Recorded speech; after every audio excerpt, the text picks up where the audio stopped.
أشهد أن محمدا رسول الله.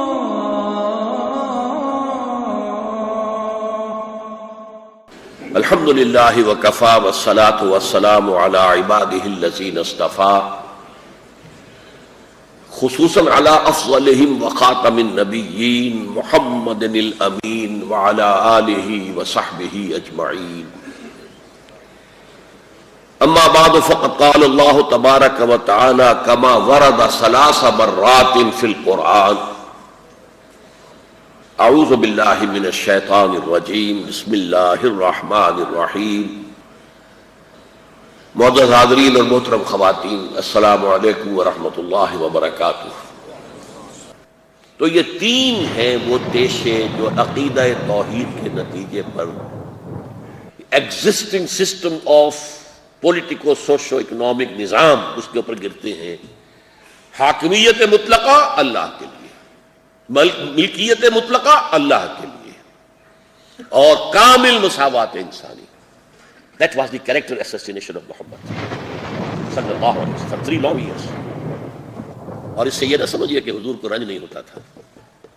قرآن کی گواہی ہے وَلَقَدْ نَعْلَمُ أَنَّكَ يَضِيقُ صَدْرُكَ بِمَا يَقُولُونَ. اے نبی ہمیں معلوم ہے آپ کا سینہ بھیجتا ہے، جو باتیں یہ کہہ رہے ہیں صدمہ ہوتا ہے، آپ کو اپنے سینے میں گھٹن محسوس ہوتی ہے. یہی ہے جو مجھے الصادق الامین کہا کرتے تھے، آج یہ مجھے جھوٹا کہہ رہے ہیں، ساحر کذاب، مجھ پر جھوٹ کا الزام لگا رہے ہیں. حضور کی 2 نسبتیں ہیں، مقام عبدیت، مقام رسالت. اشہد ان محمدا عبدہ ورسولہ صلی اللہ علیہ وسلم. اب وہ نسبت عبدیت غالب آ رہی ہے. ان لم یکن علی غضبک فلا ابالی. پروردگار اگر تو ناراض نہیں ہے تو مجھے کوئی پرواہ نہیں. سر تسلیم خم ہے جو مزاج یار میں آئے. بہرحال یہ میں آپ کو صرف، بلکہ یہ 4تھے مرحلے پر میں آ گیا، ایک مرحلے کو چھوڑ گیا بیچ میں. تربیت کے لیے میں نے 4 عنوانات مقرر کیے تھے. انقلابی فکر مستحضر رہے، اس کا منبع سر چشمہ قرآن ہے. پڑھتے رہو پڑھتے رہو پڑھتے رہو پڑھتے رہو تاکہ تمہارا فکر مستحضر رہے. اس کے لیے اجتماعی بھی کرو، مذاکرہ بھی کرو، مل کر بیٹھو، قرآن پڑھو، سیکھو سکھاؤ. مذاکرہ بھی کرتے تھے. اسی سے تمہارا فکر جو ہے وہ تازہ رہے گا. سم و طاعت، جس کا سب سے بڑا امتحان یہی تھا کہ چاہے تمہارے ٹکڑے کر دیے جائے تم نے ہاتھ نہیں اٹھانا. دیکھیے ایک شخص کو جب یہ معلوم ہو کہ یہ مجھے مار دیں گے تو وہ ڈیسپریٹ ہو کر 2-4 کو مار کر مرے گا نا. بلی کو آپ کارنر کر لیں، بلی کو اگر یہ نظر آئے کہ میرے لیے کوئی راستہ نہیں ہے نکلنے کا تو آپ پر جھپٹے گی. کہاں اس کی جان 2 پاؤنڈ کی جان ہوگی، اور وہ آنکھ پر آتی ہے سیدھی. حضرت خباب بن الرد سے جب کہا گیا لیٹ جاؤ، دہکتے ہوئے انگارے ان کی نگاہوں کے سامنے بچھائے گئے. اتارو کرتا، اتار دیا. لیٹ جاؤ، لیٹ گئے. پیٹھ کی کھال جلی، چربی پگھلی، اس سے وہ انگارے ٹھنڈے ہوئے. جسے یہ نظر آ رہا ہے کہ مجھے تو یہ بھوننے والے، کباب بنانے والے زندہ کے، وہ 2-4 کو مارتا کہ نہیں مارتا؟ کوئی ہاتھ پاؤں ادھر ادھر مار کے کوئی کوشش کرتا کہ نہیں؟ لیکن نہیں، اجازت نہیں. سم و طاعت کا اس سے بڑا مظہر میرے نزدیک کوئی ممکن نہیں. نمبر 3، ہر شے خرچ کر دو اللہ کی راہ. جان، مال، تن، من، اولاد. اس کی بنیاد کیا ہے؟ غور کیجیے. ویسے تو دنیاوی انقلابات میں بھی لوگوں نے یہ سب کچھ کام کیے ہیں. کمیونسٹ ریولوشن نہیں آ سکتا تھا جب تک لوگ جانے نہ دیتے اور لوگوں نے ساری سختیاں نہ جھیلی ہوتی. لیکن مسلمان کے لیے معاملہ اتنا آسان ہے، اتنا آسان ہے، اتنا آسان. کیوں؟ اس کا ایمان آخرت پر ہے، اصل زندگی آخرت کی ہے. تو میں سب کچھ خرچ کر دوں اللہ کے لیے تو میرا گھاٹا کائے کا ہے؟ مجھے تو سب کچھ مل جائے گا، 700 گنا مل جائے گا، 7000 گنا مل جائے گا. What do I stand to lose? جتنا یقین آخرت پر ہوگا اتنا ہی آدمی اپنے آپ کو انویسٹ کر دے گا. میں بینک میں بچا کر رکھوں، مجھ سے زیادہ پاگل کون ہوگا؟ اللہ کا بینک کھلا ہوا ہے جو 700 گنا دیتا ہے. یہ 10-15% مجھے 7%، 8% دے دیں گے، وہ مجھے وہاں 700 گنا ملتا ہے. تو بے وقوفی ہے. جیسے حضرت مسیح نے کہا تھا زمین پر جمع نہ کرو، یہاں کیڑا بھی خراب کرتا ہے، چوری بھی ہوتی ہے، ڈاکہ بھی پڑتا ہے. آسمان پر جمع کرو جہاں کیڑا نہ خراب کر سکے، جہاں چوری نہیں، ڈاکہ نہیں. اور میں تم سے سچ کہتا ہوں جہاں تمہارا مال ہوگا وہیں تمہارا دل بھی ہوگا. تم نے مال یہاں جمع کیا، دل یہیں اٹکا رہے گا. اور جب آئیں گے فرشتے جان نکالنے کے لیے تو حدیث میں آیا ایسے جان نکالیں گے کہ جیسے گرم سلاخ کے اوپر سے کباب کھینچا جاتا ہے.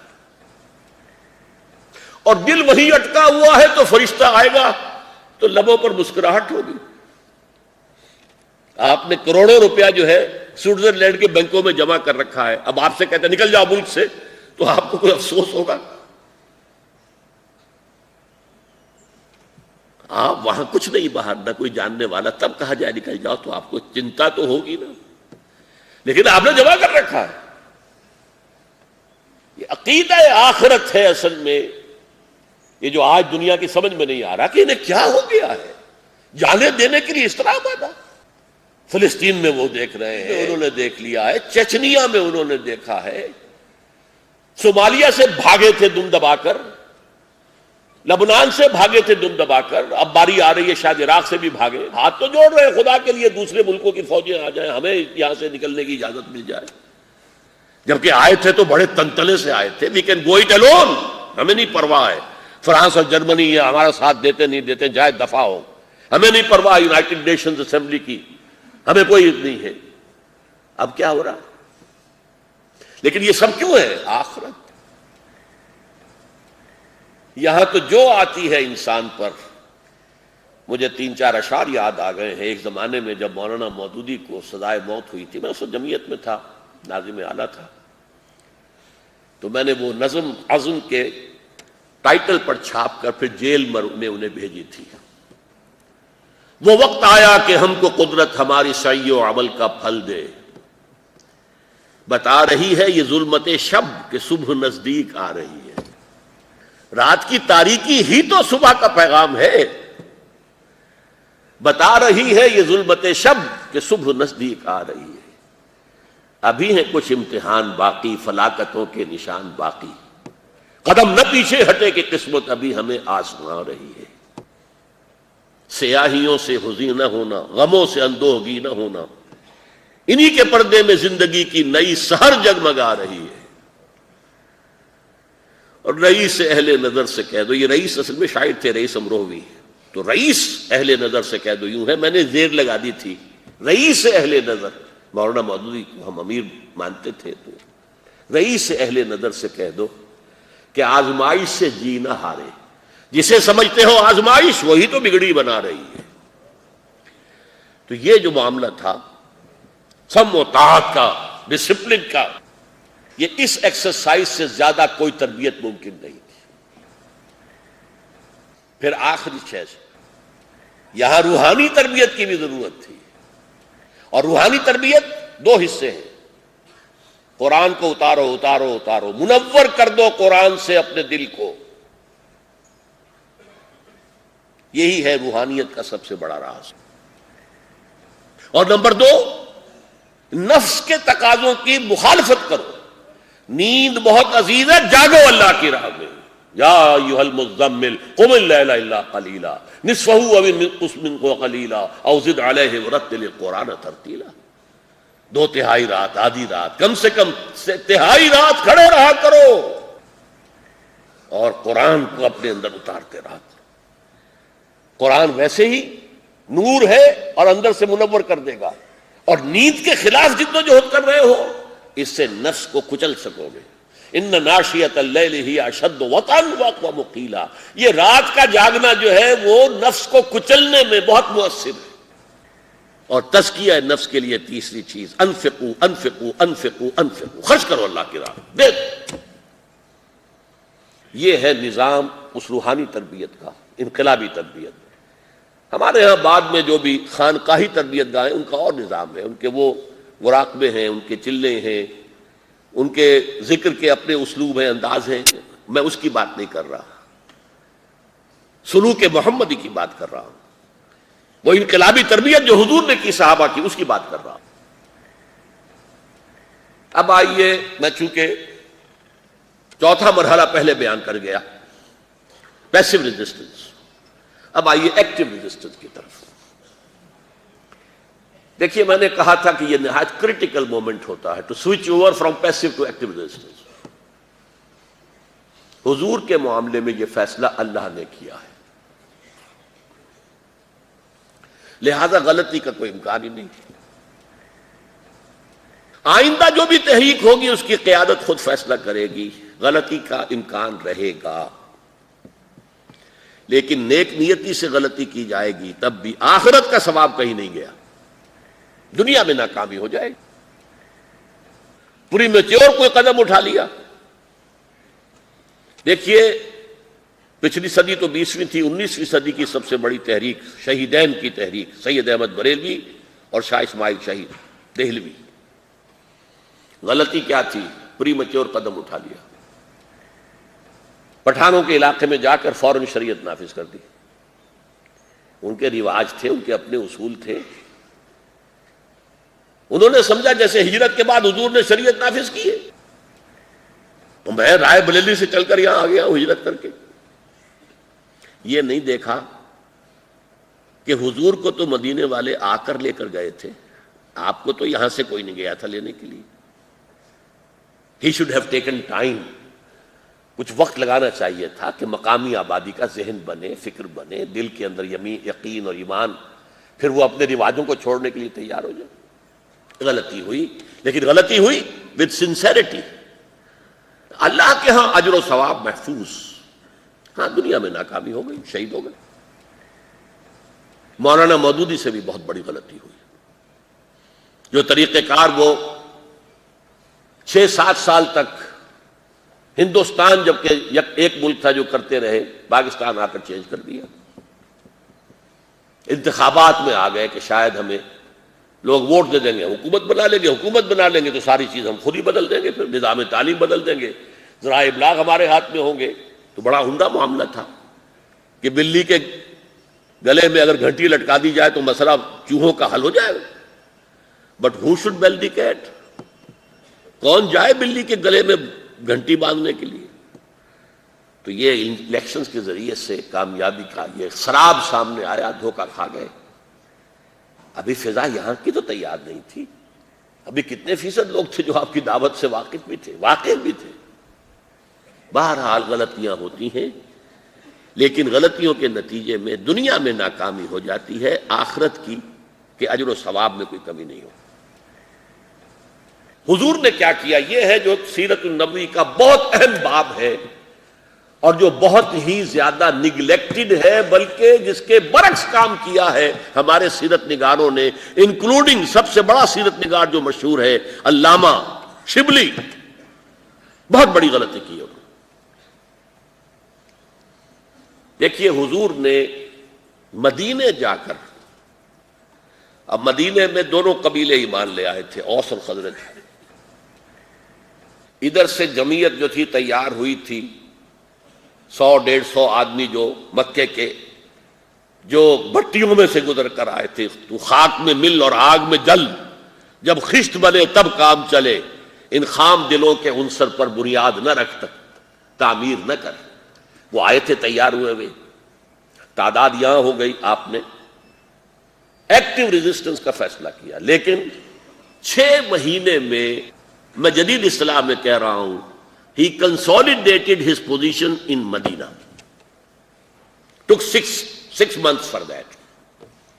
3 کام کیے، مسجد نبوی بنا لی، مرکز بن گیا، یہ عبادت گاہ بھی ہے، یہ خانقاہ بھی ہے، یہ درسگاہ بھی ہے، یہ پارلیمنٹ بھی ہے، مشورے کی جگہ بھی ہے، یہیں پر وفود بھی آ رہے ہیں، گورنمنٹ ہاؤس بھی ہے، ایک مرکز بن گیا۔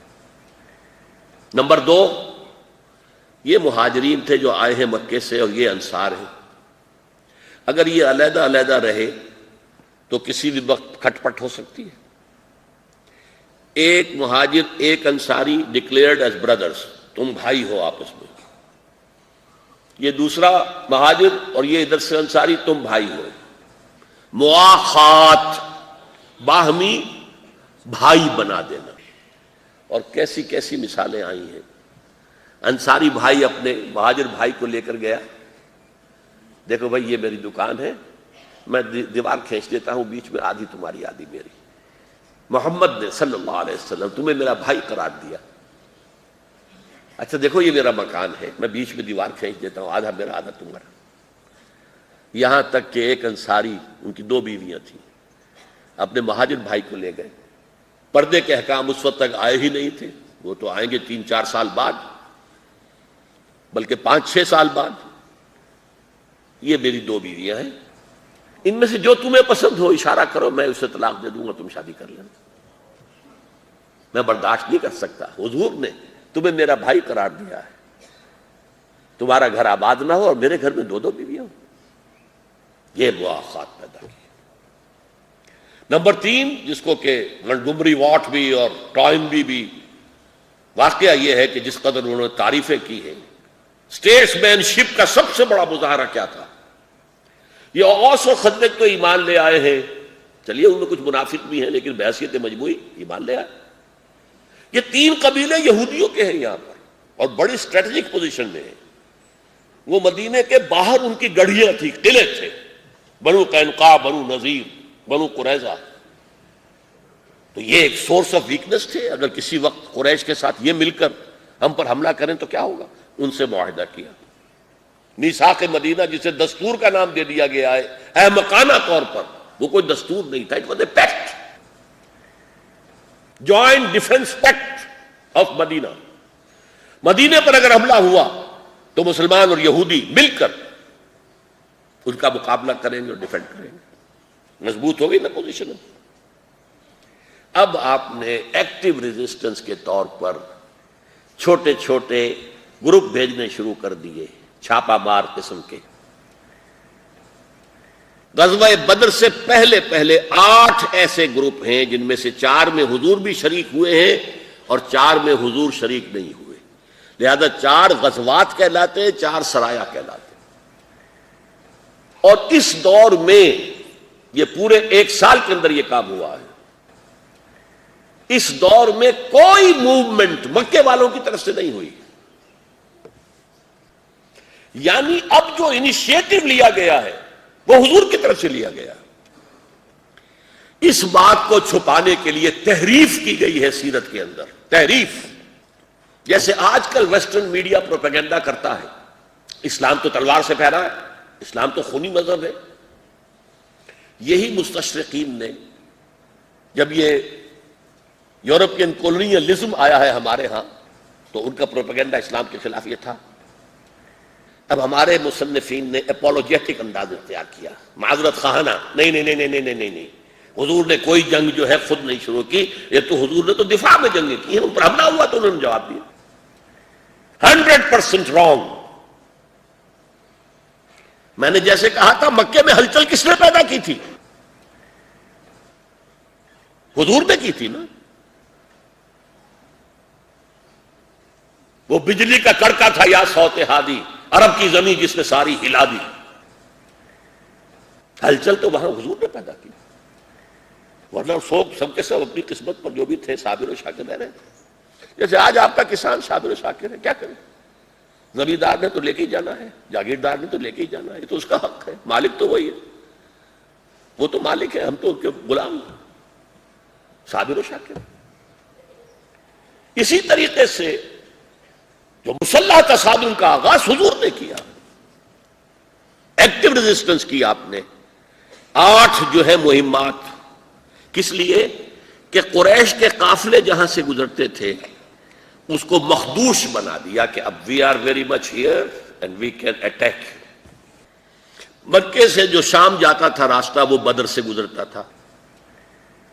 بدر مکے سے تو ہے 200 میل، یہاں سے 90 میل صرف. To intersect the trading caravans, آپ نے کئی مہمیں ادھر بھیجی، خود ایک بڑی مہم لے کر گئے، بڑا قافلہ لے کر جا رہا تھا ابو سفیان، اس کا پیچھا کیا لیکن وہ نکل گیا۔ اسی طرح مکے سے یمن جانے والے قافلے طائف سے ہو کر گزرتے تھے، ادھر بھی آپ نے ایک مہم بھیج دی۔ پھر جہاں آپ گئے وہاں کے قبیلوں سے آپ نے صلح کی، معاہدے کر لیے، یا تو وہ پہلے قریش کے حلیف تھے اب حضور کے ہو گئے، قریش کی قوت کم ہو گئی کہ نہیں، یا انہوں نے نیوٹرلٹی اختیار کر لی، نہ ہم آپ کی مدد کریں گے قریش کے خلاف، نہ قریش کی مدد کریں گے آپ کے خلاف، تب بھی قریش کی طاقت تو کم ہو گئی۔ ان دو چیزوں کے حوالے سے سمجھیے دو اصطلاحات، اکنامک بلاکیڈ آف مکہ کہ لائف لائن کو، جیسے کہ ہم کہتے ہیں ہماری رگ ہے، شہرگ جو ہے وہ رگ تھی ان کی، تو وہ اسے مخدوش بنا دیا، threatened it. And the zone of political influence of Quraysh was diminishing. آج فلاں قبیلہ بھی محمد کا حلیف بن گیا، ہماری تو ہم تو کمزور ہو گئے۔ آج فلاں قبیلہ جو نیوٹرل ہو گیا، اس نے کہا ٹھیک ہے نہ ہم ان کا ساتھ دیں گے نہ ان کا ساتھ دیں گے۔ تو حضور کا پولیٹیکل انفلوئنس کا زون بڑھ رہا تھا، ان کا گھٹ رہا تھا۔ اور ایک خاص واقعہ یہ ہو گیا، دیکھیے مکے کے اندر یہ چیزیں سمجھنے کی ہیں لاجک سے۔ ہر قوم میں دو طرح کے انسان ہوتے ہیں، آج کی اصطلاح میں کہتے ہیں ہاکس اینڈ ڈوز، عقابی مزاج کے لوگ اور فاختائی مزاج کے لوگ۔ مکے میں ہاکس بھی تھے، ابو جہل سربراہ تھا، عقبہ ابن ابی معیط تھا، یہ بڑے بڑے ہاکس، اور ڈوز بھی تھے، عتبہ ابن ربیعہ ڈوز میں سے تھا، حکیم بن حزام ڈوز میں سے تھے۔ ان کا کہنا تھا چلو مدینے میں حملہ کرو، مارو، ختم کرو۔ یہ کہہ رہے تھے نہیں۔ عتبہ ابن ربیعہ کا ایک قول آپ کو سنا دوں، وہ بڑا بزرگ آدمی تھا، ان میں بہت زیرک انسان۔ انہوں نے کہا دیکھو محمد اور اس کے ساتھی یہاں سے چلے گئے صلی اللہ علیہ وسلم، وہ بلا ان کے خیال میں بلا ہمارے گردن سے تو اتر گئی، اب وہ مدینے گئے ہیں، نچند تو نہیں بیٹھے گا محمد صلی اللہ علیہ وسلم، وہ وہاں پہ تبلیغ کرے گا تو عرب خلاف ہوں گے کہ نہیں ہوں گے؟ عربوں سے یعنی بقیہ عربوں سے جب ان کی کشمکش ہوگی تو اگر باقی عربوں کو محمد نے فتح کر لیا تو ہمارا نقصان کیا ہے؟ ہمارا قرشی بھائی ہے نا، ہماری حکومت قائم ہو جائے گی۔ اور اگر عربوں نے ختم کر دیا محمد کو صلی اللہ علیہ وسلم تو جو تم چاہتے ہو وہ ہو جائے گا، بغیر اس کے کہ تم اپنے بھائیوں کے خون سے اپنی تلواروں کو آلودہ کرو۔ آخر ابو بکر کون ہے؟ ہمارا بھائی نہیں ہے؟ بنی عدی کا عمر کون ہے؟ حضرت ابو بکر بنی تیم، ابو عمر بنی عدی، اور یہ عثمان کون ہے؟ بنو امیہ میں سے۔ حمزہ کون ہے؟ عبد المطلب کا بیٹا۔ محمد کون ہے؟ عبد المطلب کا پوتا۔ تم اپنی تلواروں سے ان کی گردنیں اڑاؤ گے؟ لیو محمد اینڈ دی عربس، انہیں اپنے آپ نپٹنے دو، اگر محمد جیت گیا تو ہمارا راج پورے عرب پر ہوگا۔ This is what happened actually. عرب امپیریلزم جو ہوا ہے خلافت راشدہ کے بعد، پھر وہی عرب تھے نا جن کی حکومتیں قائم ہوئی، چاہے بنو امیہ تھے چاہے بنو عباس تھے۔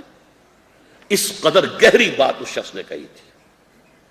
اور اگر باقی عرب جو ہے محمد کو ختم کر دیں صلی اللہ علیہ وسلم تو جو تم چاہتے ہو جائے گا، بغیر اس کے کہ تمہاری تلواریں اپنے بھائیوں کے خون سے رنگین ہو۔ لیکن ایک واقعہ کیا، دو واقعات ایسے ہو گئے، یہ ڈوز اب بالکل خاموش ہو گئے، ہاکس کی بنائی۔